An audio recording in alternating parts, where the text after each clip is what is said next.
ये देखें, ये कैमरे चोरी हो गए यहाँ से। ये बिलावल हाउस से आगे चाइना पोर्ट की चौरंगी है। ये बिलावल हाउस से रास्ता आ रहा है।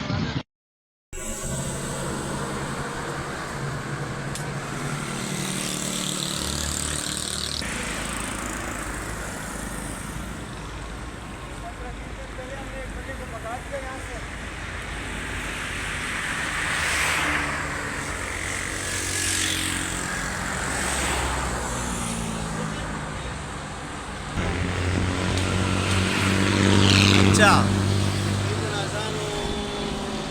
फजर के टाइम है। सुबह के टाइम पे अजानों के टाइम यार देखो, चोरों को पकड़ने के लिए लगा हुआ सामान ही कोई चोरी करके ले गया है।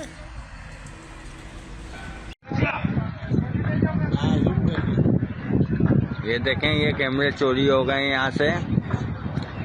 ये बिलावल हाउस से आगे चाइना पोर्ट की चौरंगी है। ये बिलावल हाउस से रास्ता आ रहा है।